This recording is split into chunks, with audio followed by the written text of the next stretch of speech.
let's look back at college wrestling from 2010 to 2019. Do you remember everything that's happened over the last decade of wrestling?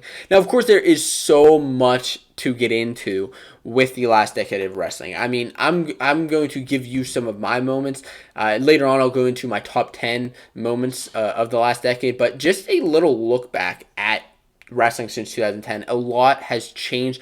A lot has been implemented.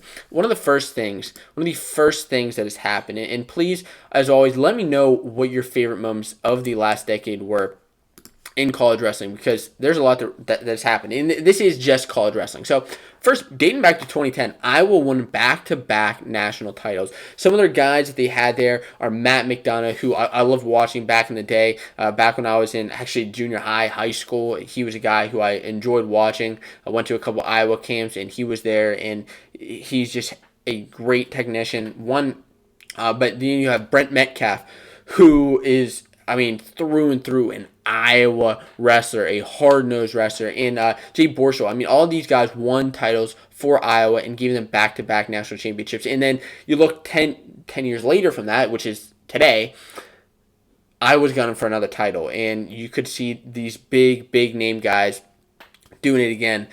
During that time, you also had Dake winning his first ever national title, and we'll get into a little bit more about Dake in just a minute. Now, in 2011, that's when Penn State really stepped onto the scene with Quentin Wright, Frank Molinaro, David Taylor. They outpaced Cornell for the national championship, which was the first national championship since 1953. And at that time, honestly, there were not that many Penn State wrestling fans. It has grown exponentially since that time. Back in the day, you know, I like to say I was always a Penn State guy, but I was kind of an Iowa fan back in the day as well. So it was interesting to see these two go at it.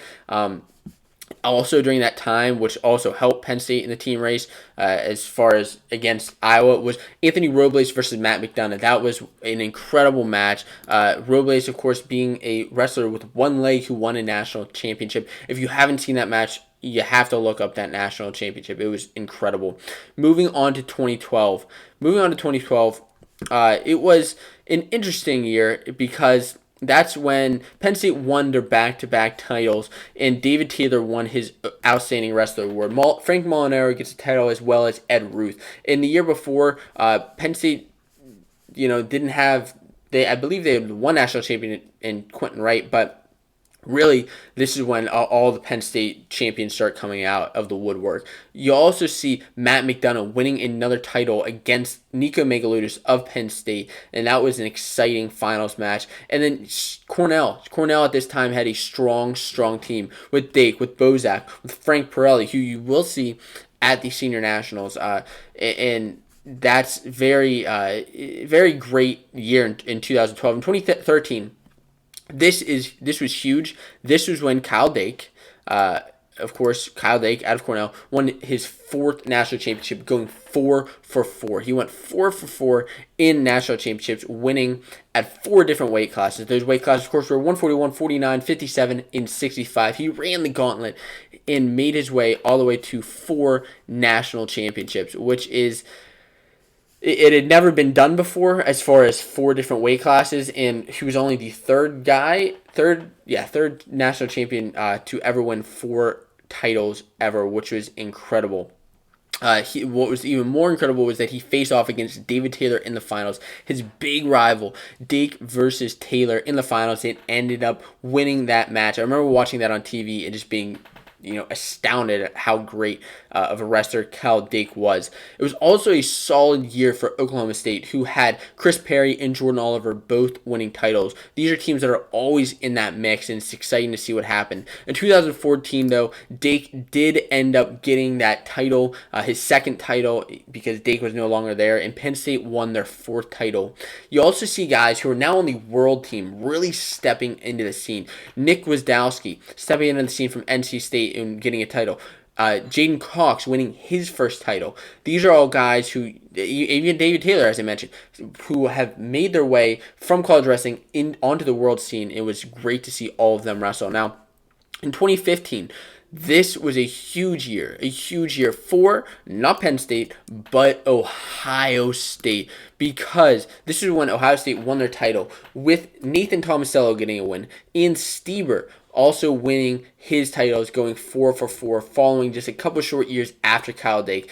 The fact that there were two four-time national championships in the national champions in the last decade is astounding. It blows my mind. It just shows that the level of wrestling today is so good.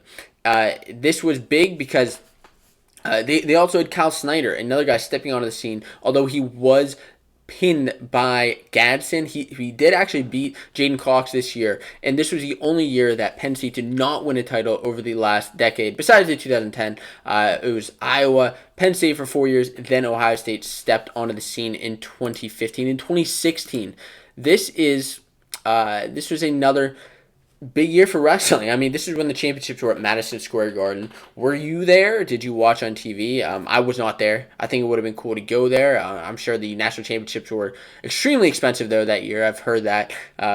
But I've been gone in years since. In 2016, also, you had the big Imar versus Jason Nolf.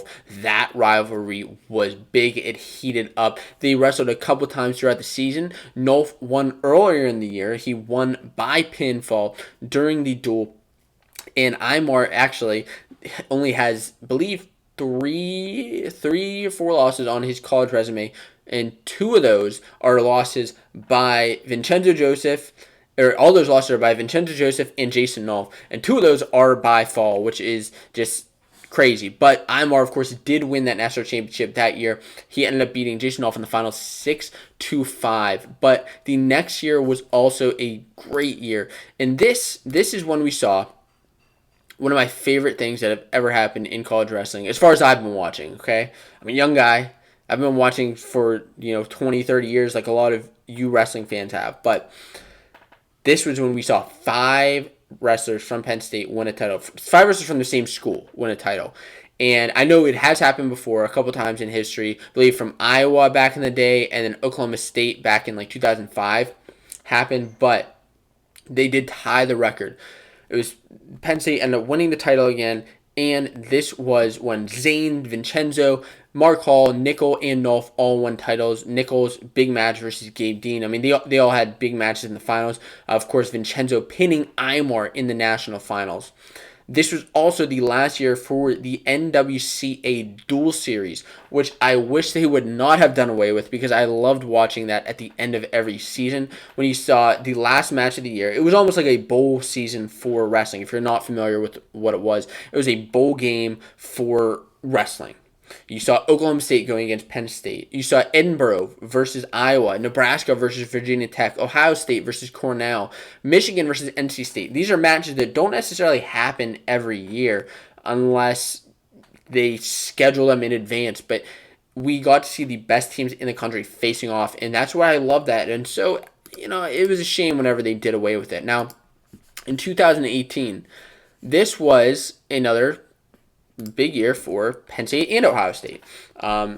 It seems that these schools, that I'm talking about them a lot, but they have just been big on the scene in the last decade. Now, if you want to talk about all college wrestling, yeah, these teams aren't going to necessarily be there, especially Penn State, especially Ohio State. You're going to see more Iowa, more Oklahoma State, even Cornell. You're going to see schools like that in the scene, but Oklahoma State has the longest tradition, really, of wrestling, but in the last decade, these schools have dominated. Have you remembered a lot of these things so far? Are these things that I'm helping to jog your memory? I'd like to talk about that. Now, Penn State, of course, won another title, but this was a slight victory over Ohio State by just 8 measly points. It was a record-setting final session with nearly 20,000 fans, which was the highest, and it was the highest scoring event in the NCAA between the top two teams, between Penn State and Ohio State.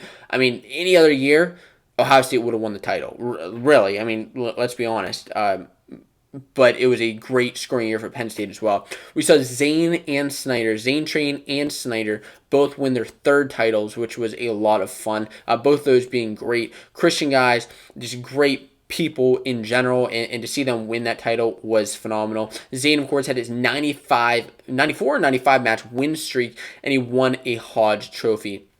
Snyder, on the other hand, was only the 5th man to win 3 titles at heavyweight. He was the first since the 80s, actually, the late 80s. Now, this was also a big, came down to the wire whenever Bo Nickel pinned Miles Martin in the finals, helping the team win the national championship. And this was also a big year for Yanni. Yanni won his first national title, and I believe, Spencer Lee won his first national title that year as well, which was exciting to see. I love seeing that.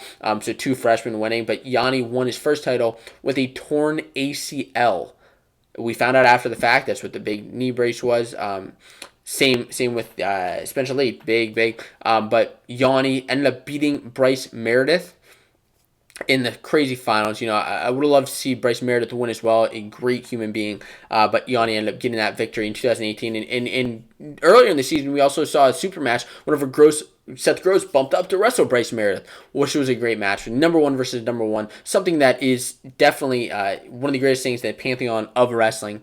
And then, of course, 2019, this last year, 2018-2019 season, was whenever a couple of big things happened. You saw Nick Piccinini pin Spencer Lee throughout the year. That was big. That was big for Oklahoma State, big for that duel. In NCAAs, you saw the 165-pound curse start to become a reality whenever Mekhi Lewis beat Vincenzo Joseph in the finals. Mekhi Lewis making that historic run, beating Marinelli, beating Vincenzo Joseph. Big. Now, that curse probably not going to be holding any weight to it this year unless Mekhi comes out of his Olympic redshirt year, but interesting. You also saw a big year for New Jersey wrestling whenever Nick Soriano became the first ever NCAA champ from Rutgers and was followed then by Anthony Ashnault. What a great year for New Jersey last year. And then this season, rounding out the decade is the 2019-2020 season.